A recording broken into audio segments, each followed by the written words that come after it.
For centuries, the fishermen on Lake Nemi in Italy whispered about a ghost story. They claimed that deep beneath the dark waters of this tiny volcanic lake, there were giants sleeping. They told stories of snagging their nets on massive wooden beams. Sometimes they would pull up rotting pieces of wood or strange bronze artifacts, but nobody believed them. Historians laughed at the idea. They said, why would anyone build a massive ship in a tiny crater lake? It didn't make sense. The lake is small. It's enclosed by cliffs. It goes nowhere. But the fishermen were right.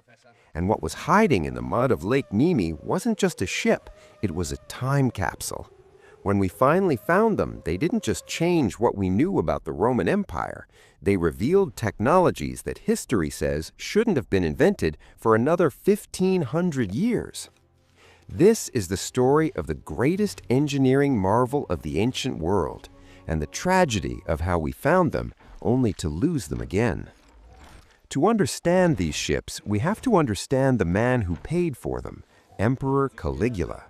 If you know Roman history, you know the reputation. He was young, he was powerful, and according to the history books, he was absolutely insane. This is the man who supposedly tried to make his horse a senator. Caligula didn't just want luxury, he wanted to do the impossible. He wanted to prove that he was a living god. And gods do not live in normal palaces. Around 37 AD, he ordered his engineers to Lake Nemi. This lake was sacred to the goddess Diana. It was a place of worship. So naturally, Caligula decided it was the perfect place for his summer home. But he didn't build a villa on the shore. He ordered the construction of 2 massive floating palaces.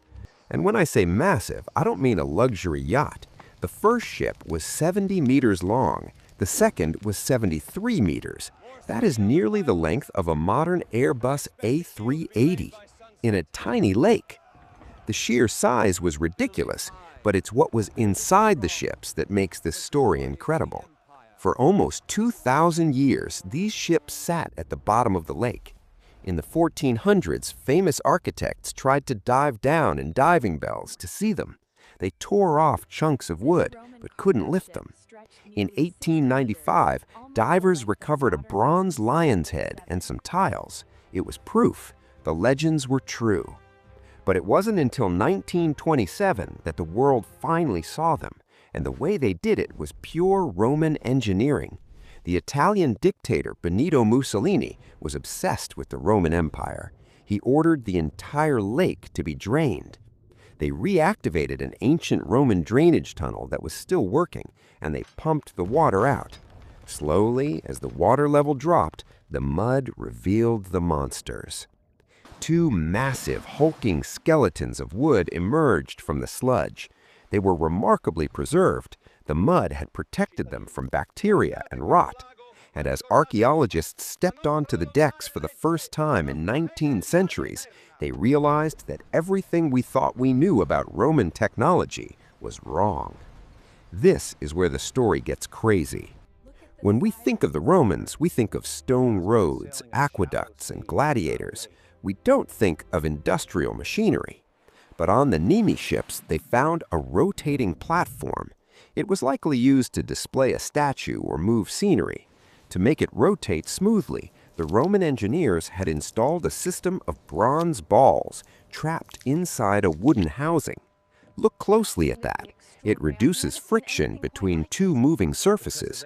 That is a ball bearing.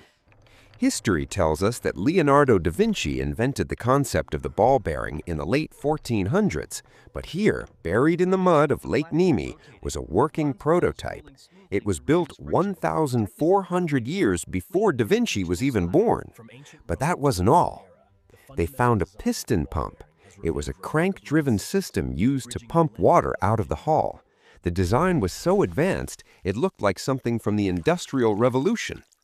They found anchors made of iron and wood that utilized a specific design, the Admiralty anchor, which the British Navy claimed to invent in 1841. The Romans had it first. These ships proved that the Romans were on the verge of an industrial breakthrough.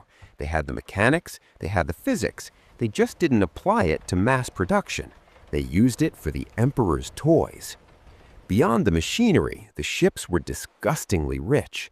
Imagine stepping on board. The decks weren't just wood, they were covered in mosaics made of glass, crystal, and marble. We are talking about heavy stone floors on a floating boat. The superstructure had heating systems. They used hypocaust technology, which is basically underfloor heating to keep the emperor warm on chilly nights on a wooden ship.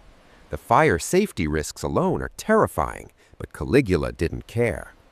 There were baths, there were temples dedicated to the goddess Diana. There were bronze statues of wolves, lions, and Medusa, all guarding the railings. They even found lead pipes stamped with Caligula's name. This confirmed exactly who built them. One ship was essentially a floating temple. The other was a floating palace for parties. It's easy to imagine Caligula lounging here, floating in the middle of a sacred lake, surrounded by gold and marble, believing he was untouchable. But his reign only lasted 4 years. When he was assassinated, his enemies wanted to erase him from history. We don't know for sure if the ships were sunk on purpose by the Senate to destroy Caligula's legacy, or if they just fell into disrepair and sunk over time, but eventually the water took them. You would think that after recovering these wonders, after draining a whole lake to find them, we would keep them safe forever. They were housed in a massive museum built right on the shore of the lake. It was a triumph of archaeology. But the Nemi ships survived the mud for 2,000 years, only to be destroyed by modern war. The date was May 31st, 1944. World War II was raging in Italy. The American forces were advancing, and German troops were retreating.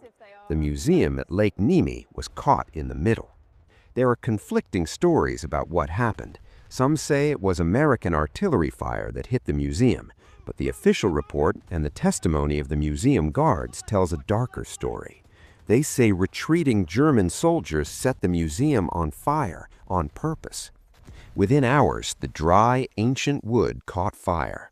The bitumen and tar that had preserved the ships for centuries acted as fuel. The fire burned so hot and so fast that nothing could be done. When the smoke cleared, the floating palaces of Caligula were gone. All that was left were ashes, some nails, and the bronze decorations that had been moved to Rome for safekeeping. Today, if you visit the museum at Lake Nemi, you will see smaller-scale models. You can see the bronze lions' heads. You can see the ball bearings that rewrote the history of engineering. But the ships themselves are lost. It is one of the greatest tragedies in archaeological history. We had a window into the true technological power of Rome, and we let it burn. It makes you wonder if the Romans had ball bearings, piston pumps, and complex gears. What else did they invent that we haven't found yet? What other technologies are still waiting, buried in the mud, or lost in the ashes of history? If you enjoyed this deep dive into lost ancient technology, make sure to hit that subscribe button. We are uncovering the lost chapters of human history, one era at a time.